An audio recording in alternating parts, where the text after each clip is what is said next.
ऐसा है कि आज भारत देश सही मायने में संकट में है। मैं नहीं कहता कि 70 साल में बहुत अच्छा हुआ, इससे मेरा दावा नहीं है, लेकिन जो भी 70 साल में हुआ था वो 7 साल में बर्बाद हो गया। हमारा सब पब्लिक सेक्टर खत्म हुआ, हमारे बैंक खत्म हुए। अरे पंडित नेहरू ने 5 करोड़ डाल के LIC निकाली थी, उसके लाखों करोड़ क्या संपत्ति, लाखों करोड़। मैडम ने भी 50 करोड़ बैंक खरीदे, नेशनलाइज किया, उसकी भी अभी लाखों करोड़ की संपत्ति थी, वो सब संपत्ति बेच दी। और बड़े सभी उद्योगपति, यदि मैं आप चाहते हैं तो हिसाब देता हूं कि मोदी ने कम से कम अपने दोस्तों को 50 लाख करोड़ का फायदा पहुंचा है अभी। किस आधार पर? यस, मैं नहीं, सब फिगर्स है। आप तो आधार जितना मांगेंगे मैं दूंगा। ऐसा है, टैक्स माफी, कर्ज माफी और NPA। और देखो अभी टाटा को 18,000 को एयर इंडिया दिया, वो तो 1-1.5 लाख करोड़ की प्रॉपर्टी है, एयरपोर्ट्स है, इमारतें है, तो सब इंफ्रास्ट्रक्चर 18,000 करोड़ में दिया, तो भी घाटे में एयर इंडिया। तो ये साजिश होती है कि पब्लिक सेक्टर घाटे में दिखाना और सस्ते में बेचना। मेरा एक दोस्त है इंडस्ट्रियलिस्ट, उसको 50,000 करोड़ देने थे, काय को देते, बोले कॉम्प्रोमाइज करो 50-50। लेकिन सर जब जो पब्लिक सेक्टर है उसको प्राइवेट करेंगे तो अच्छी सर्विस मिलेगी ना लोगों को, फैसिलिटी मिलेगी। अभी क्या है कि सुनिए, यही तो अच्छा सवाल किया आपने। जब पब्लिक सेक्टर में 3 लोगों को नौकरी मिलती है तो प्राइवेट सेक्टर में एक को भी नहीं मिलती। सुनिए, देश किस लिए चलाना है? सबको रोटी, कपड़ा, मकान, स्वास्थ्य और शिक्षा देने के लिए देश चलाना है। आप सबको घर बिठाए, सब लोगों को घर में बिठाए, रेलवे में भर्ती नहीं, करोड़ों जगह सरकारी उसमें खाली है, उसमें भर्ती नहीं, और बोलते हैं कि आप लोग काम नहीं करते। तो काम करने के तरीके से खोजो ना। जब हम बीमार हो गए तो घर में क्या बूढ़े को मर देते, तरीका खोजते हैं। तो ये पब्लिक सेक्टर ये मुनाफे में नहीं है और वो सर्विस नहीं देता है, इसीलिए हम बेच रहे हैं, ये सरासर गलत है। लेकिन सर लगातार प्राइवेटाइजेशन हो रहा है, आरक्षण को भी टारगेट किया जा रहा है इसी के बहाने, लेकिन कांग्रेस जो है वो यहाँ पर यात्रा निकाल रही है, जबकि होना चाहिए था कि क्या आपको नहीं लगता कि एक आंदोलन बड़ा होना चाहिए प्राइवेटाइजेशन के खिलाफ? अभी वो तो बहुत अंदर की बात है, मैं बोलूं। Congress equal to Gandhi family या नेहरू फैमिली, ये आज के जमाने में गलत फहमी है। मैडम ने गुजरात में जाके मोदी को मौत का सौदागर कहा था, कांग्रेस ने सपोर्ट किया। राहुल कह रहा है कि RSS की जहरीली विचारधारा हमारे सब दुखों की जड़ है, कांग्रेस ने सपोर्ट किया। मैडम ने लिंचिंग के खिलाफ कानून बनाया था, वो जो उनका एडवाइजरी बोर्ड था उन्होंने विरोध किया मैडम को, और मैडम बोली कि ठीक है मेरा राजनीति खत्म हो जाए, लेकिन मैं क्यों कर रही हूँ, तो ये लिंचिंग आपको अच्छा लगता है क्या? तो सब बोले नहीं, तो लिंचिंग का कानून किया। बड़ी गंभीर समस्या है, कांग्रेस वालों ने वो पार्लियामेंट में नहीं रखा। तो आप समझ लेना चाहिए कि हम ये परिवारवाद वगैरह बात करते हैं, ये सरासर झूठ बात है। कांग्रेस के भी सभी नेता जो बाहर है वो या तो संघी है ना तो साइकोफोन्स है। लेकिन सर ये बात तो लगातार उठती आई है, खुद राहुल जी भी इस बात को बोले हैं एक बार, लेकिन उसके बावजूद भी जो टॉप लीडरशिप है, चाहे सोनिया गांधी जी हो, राहुल गांधी जी हो, उन लोगों को अभी भी जो आम लोगों से जो जुड़ाव है या जो ग्राउंड लेवल पे नेता हैं, कार्यकर्ता है, उनके बीच में भारी गैप है। इसको कैसे देख रहे हैं? नहीं, ये मीडिया का ही है। अभी मैं देखो, राजीव गांधी से 88 से मैं जानता हूँ, फैमिली को, इस फैमिली को। मैं जज था और एक मेरा एक्साइज रिफंड का जजमेंट था सभी कोर्टों के खिलाफ, जो किसी कोर्ट में मान्यता नहीं मिलने वाली थी, वो जजमेंट लेके मैं राजीव गांधी को मिला।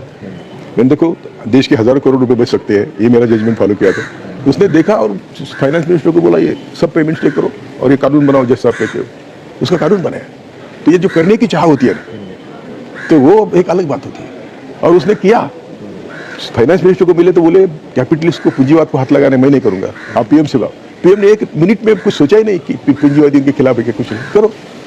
तो ये जो सरलता है कारोबार करने में, ये दूसरे किसी में नहीं। सर यात्रा पे बात करते हैं आप, जो गृह मंत्री है हमारे देश के, वो कह रहे हैं कि विदेशी शर्ट पहन के भारत जोड़ने निकले हैं राहुल जी। तो अभी क्या मोदी के शर्ट के बारे में बात करें, क्या गॉगल्स के बारे में बात करें, घड़ी के बारे में बात करें, इससे क्या फायदा है?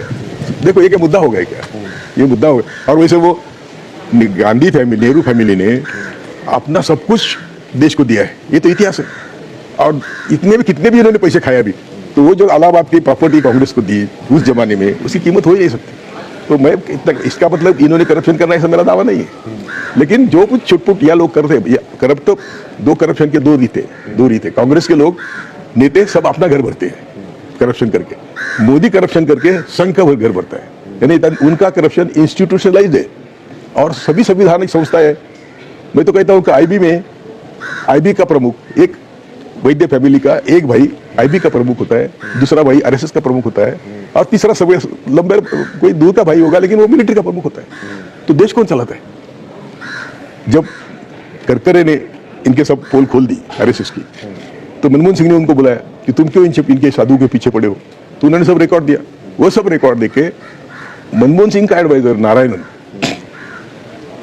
करकरे को लेके आडवाणी के पास गए। करकरे को मारने का तय हो गए कि इतने सबूत है इसके पास।